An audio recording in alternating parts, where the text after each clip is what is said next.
What is up, guys? We are back, and it is the first week of March. We're bundled up out in the garage. It is 43 degrees out here right now, so it is a little chilly. The temperature outside today got into the mid 40s. We're going to get some wind tonight. It's going to break up some ice out there on the lake, but there's still a ton of ice. Pretty much the whole Canadian side still covered, and it's thick. I mean, there's spots where there's probably still 20 inches of ice out there. It's going to go pretty quick based on the forecast in the next 10 days, but we're trending in the direction of open water. We had a really long ice season, and that really gave the fish a break, and we really needed it. I think the walleyes really needed it. The smallmouth especially really needed it, and hopefully this kind of hard winter that we had really kind of opens up into a good spring. And the water's really cold, so it's going to be a minute before it warms up.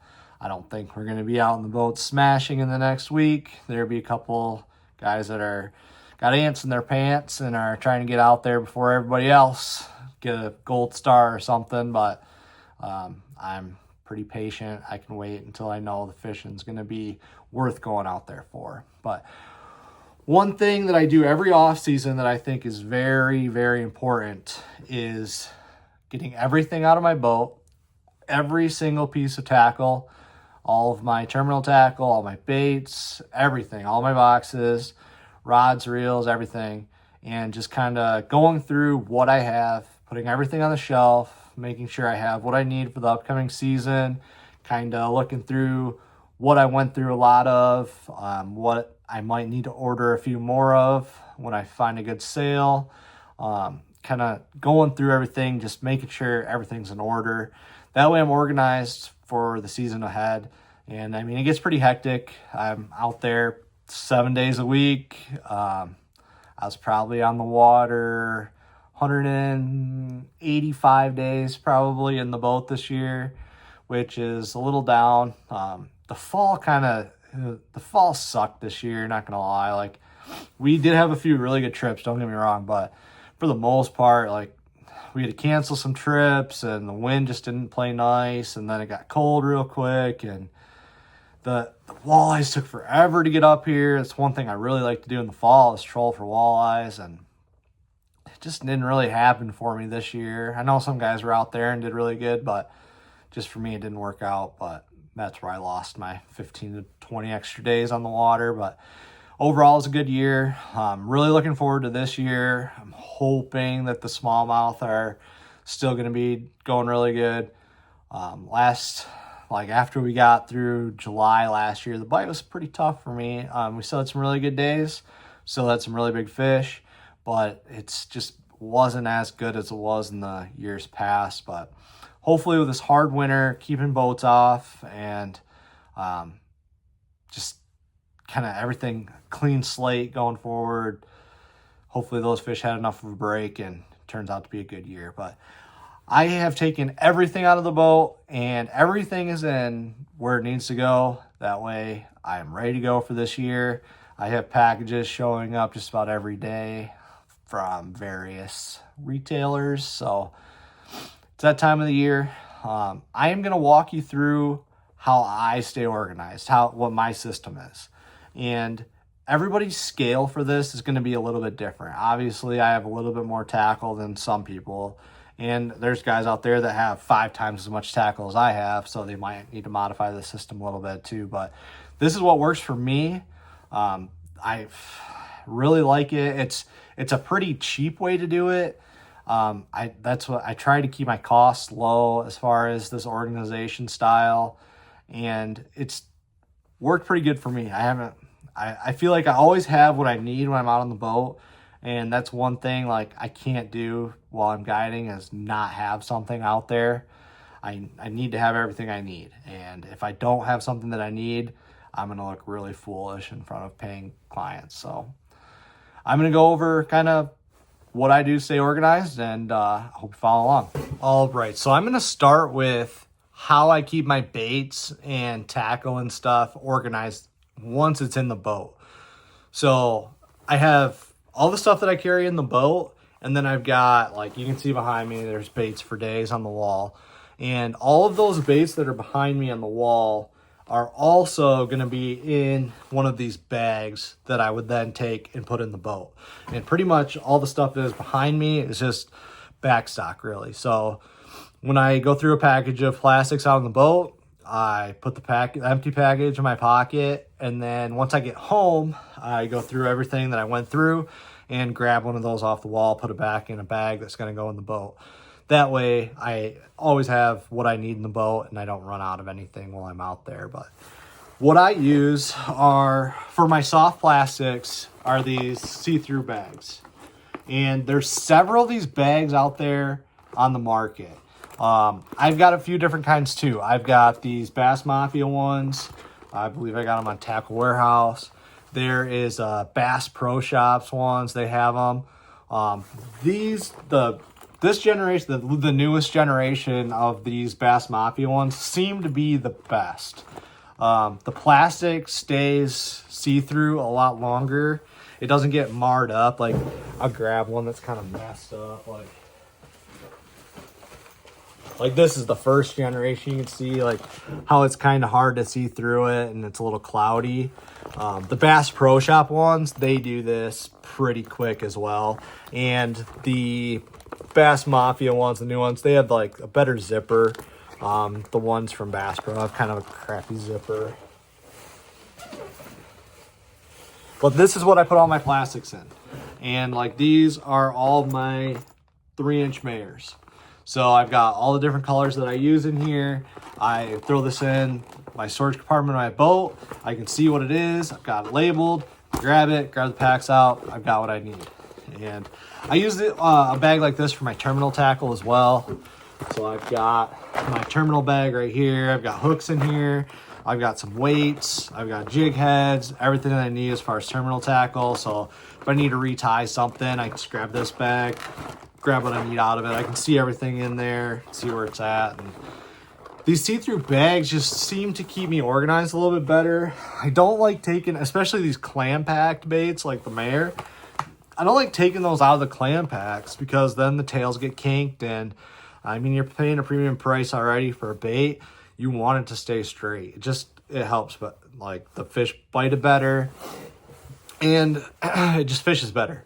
You can definitely tell when the bite's tough, when they're really snapping. Sometimes it doesn't matter, but I always prepare for there to be the toughest bite ever out there. And I just want everything to be as perfect as it can be, and just try to not have any excuses. So that's what I keep my soft plastics in. And then my hard baits, I just put in just a little Flambeau. I believe it's a 3700. I've got several different sizes, but this is the size that fits on my rack the best. And so I'll just take, like, these are DT10s. They're all labeled. If I need DT10s, grab them off my shelf, throw them in the boat, and I'm ready to go. So all my hard baits are being in one of these boxes. I like the boxes with these blue slots in there. Those are anti-rust material. So rust is kind of the worst thing ever for fishermen. You just go through a lot of hooks and it gets on your baits, you're screwed, and it just ruins a lot of things. And once it gets rusty, you can't come back. So I like it. I don't know if it's 100% effective, but it definitely helps a little bit. And then I've also got, like, this is just a little Tupperware container. This has got all of my leader material in it. So I've got 600 yard spools of Seaguar. I got some Tatsu 200 yard spools in there. I've got my cutters in there, and I got a lighter in there for tying FG knots. Pretty much everything I need for leaders is in there. That way it just kind of stays all together, and I don't have spools of line all over the place. It just kind of helps, like, keeping everything together and keeping it organized. Just keeps, there's less headaches out there. I don't get stressed out. I know where everything is. I know what's in there. And if I need something, I can replace it really quick. So I've got, like I said, the bags for plastics, the boxes for hard baits, and some Tupperware containers for line.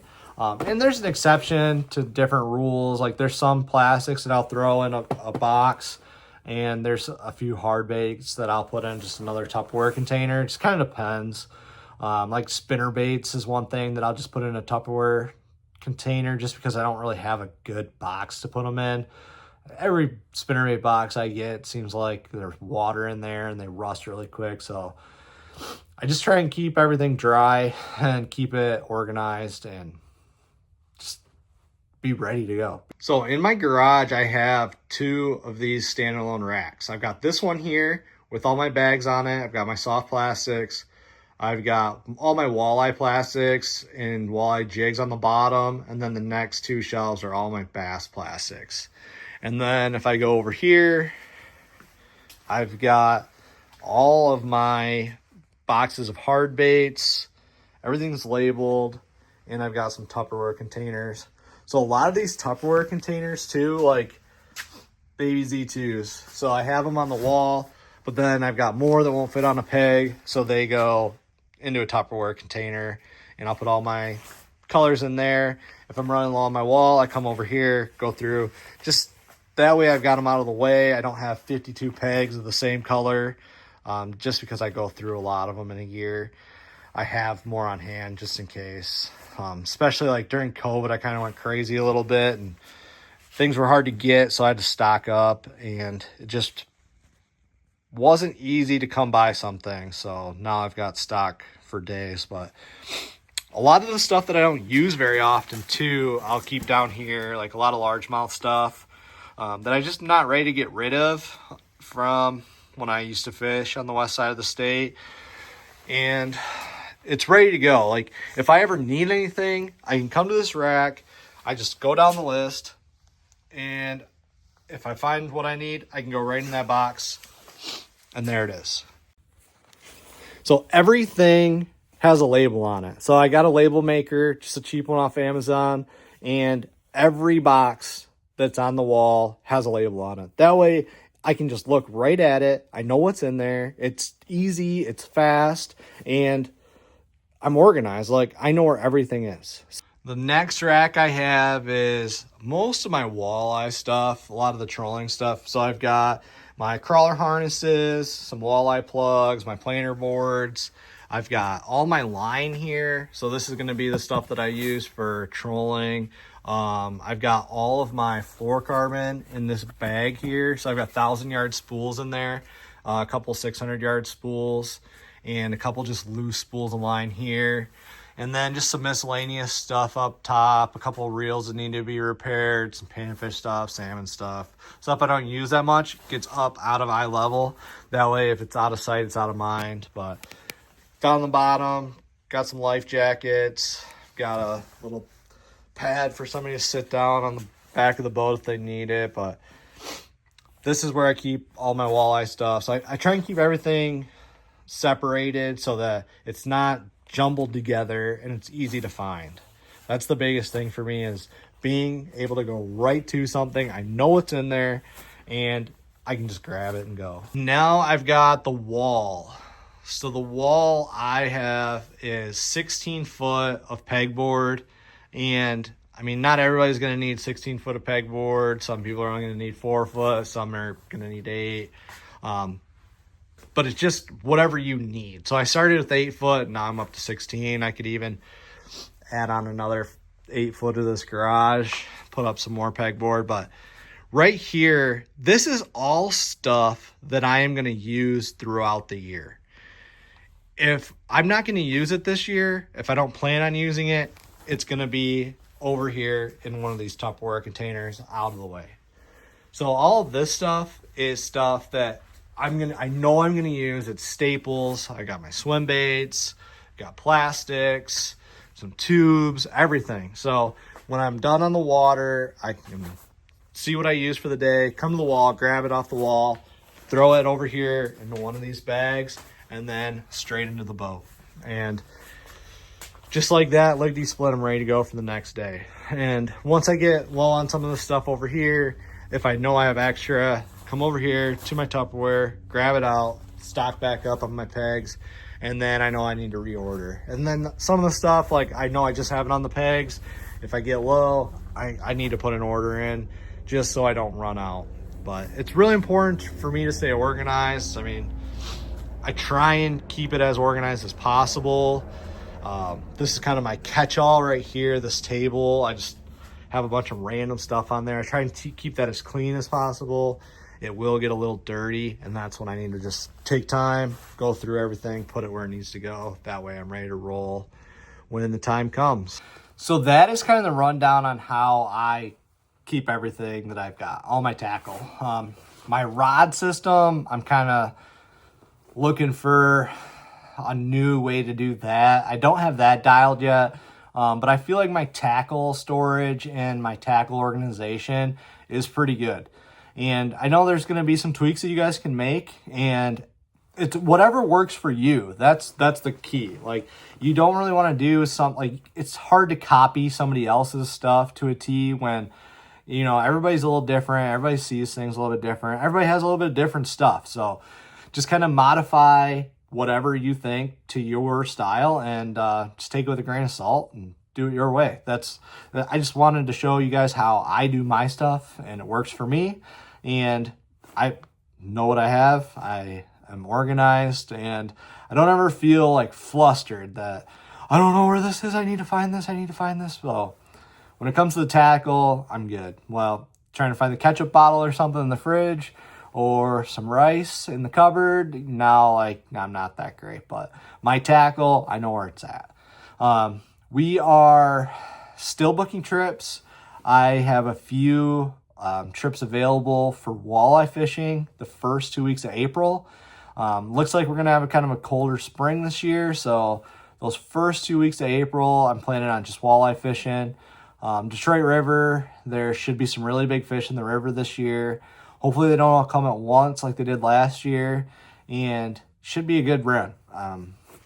Caught some really big fish last year. We had multiple 7s and an 8 in the boat, and hoping to catch a couple 10s this year. So those first 2 weeks of April, that's the time to do it. That's the time that those big fish are in the system. And I mean, I can cater the trip to you. Like, if you guys want to chase big fish, that's what I'm all about. I would rather not catch a limit, but try and catch a 10, 11 pounder. If you want to catch those eaters, we can go out and try and get after them. But I really prefer to catch big fish. That's kind of my MO. I really like to catch the biggest fish in the system. Something about those big walleyes too on a jig and pole is just near and dear to my heart. I really like chasing those fish. So first 2 week of April, I still have some availability for that. Towards the end of April, I have a couple days for smallmouth or walleye. Into May, I have a couple half days available, but May is pretty much booked solid already. The first 2 weeks of June's already booked solid. After Father's Day, I have a couple trips available. That's a great time to catch some walleyes. The walleyes will be out in the lake. It'll be pretty easy fishing. It's a great time for kids. The weather's usually really nice in June there, at the end of June. And the walleyes are post-spawn. They're hungry. We're pulling spinners with night crawlers. Every once in a while, we'll pull some crankbaits then, but it's a great time to get kids out and really fill up the freezer for a fish fry for 4th of July. Then July, I've got July, August, September, pretty open still. So if you guys are looking to book a trip, get a hold of me, 517-526-1304, Smallmouth Heaven Guide Service, Smallmouth Heaven GS at gmail.com.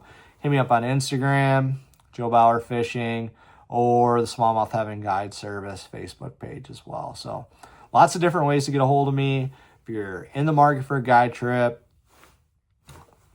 let me show you what I got. Like, I'm going to try my hardest every trip. Got a big boat. It's comfortable. That's what I would want to be in if I was out on Lake St. Clair. Bass boat is just not for me out there. But all right. Hopefully the next video will be a fishing report or tackle breakdown, whatever you guys want. If you want to see something, put it in the comments down below. If you think the videos suck, write that too. The more exposure, the better. Maybe I'll get better. But thanks, guys. We will see you later.